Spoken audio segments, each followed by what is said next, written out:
Hi guys, how are you today? I hope you're doing well.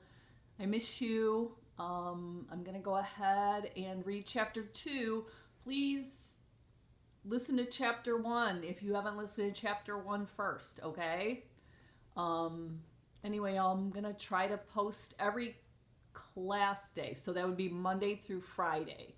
Okay, I'll do a read aloud, and next week I'll be posting some new assignments.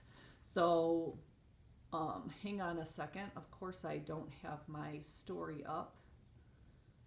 Here we go. All right, this is chapter 2. It's kind of long. Chapter 2. 2 days earlier, remember how in the last book they went back in time? So I think that's might be what they're doing this time too. Sunday, August 6th, 1967, Lake McDonald Glacier National Park around 8 p.m.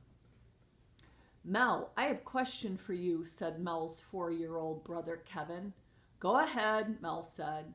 They were on the beach outside their grandfather's log cabin. Kevin was perched on Mel's lap, gobbling a roasted marshmallow. Their campfire crackled. The lake looked purple in the moonlight. What's the most dangerous, most scariest, most fierce animal? Kevin asked. Here in Glacier? Mel asked. She swallowed her last bit of her own roasted marshmallow. Kevin nodded. A grizzly bear, she said, but only if you surprise it. Everyone knew that. What animal can beat a grizzly? He asked. Mel said. She loved her little brother more than anything, but he could drive her crazy with his nonstop questions. What about a mountain lion? Kevin asked. I doubt it, Mel said. She stared into the campfire. Wolf? Probably not. Coyote? I don't think so. I know, said Kevin excitedly. A wolverine. Those were ferocious animals that looked like little bears, but were really kind of a weasel. Mel had no idea if wolverines picked fights with grizzlies. Luckily, their grandfather was just walking down from the cabin. His boots crunched on the rocky sand. Did somebody say wolverine? He asked as he sat down next to them. Once I saw a wolverine steal a dead deer from 3 wolves. The wolverine was no bigger than a fox, but it had no fear. No fear at all. Kevin jumped off Mel's lap. Can a wolverine beat a grizzly? No, Pop said, shaking his head. Grizzlies are the strongest. But I tell you this, wolverines are fierce. Like me, said Kevin with a little growl. He bared his teeth and turned his sticky hands into claws. Then he fell onto Pop's lap in a fit of giggles. The sound rose up into the starry sky. At that moment, Mel could pretend that this was just a normal, happy vacation in Glacier. But of course, there was nothing normal about this trip, and Mel was sure she'd never feel happy again. Dad was back home in Wisconsin. He couldn't miss any more work this year. And Mom was gone. She died last December in a car crash. Mel felt a stabbing pain in her chest, like her heart was cracking apart all over again. She stood up, fighting tears. Be right back, she told Pops and Kevin as she headed to the cabin. She didn't like to see anyone see her cry. Mel hadn't wanted to come to Glacier this year, but Pops said they had to keep up their tradition. They always come to Glacier for 2 weeks in the summer. Mom would want them to be here, Pops said. Dad agreed. You love Glacier, Mel, he reminded her. I think it's going to make you feel better. By better, Dad meant Mel would want to do something other than sitting alone in her room. That she'd want to see her friends, play softball, go bowling, anything. But Mel didn't want to feel better. She didn't deserve to feel better, since it was her fault that Mom was gone. Mel pulled open the door to the cabin as her mind flashed back to that snowy December night. Her friend Teresa had wanted her to sleep over. Mom said no because the roads were too icy for driving. Mel begged and pleaded, and finally, when the snow had stopped, Mom had agreed to take her. They pulled out of the driveway. The skies had cleared and the snow seemed to glow.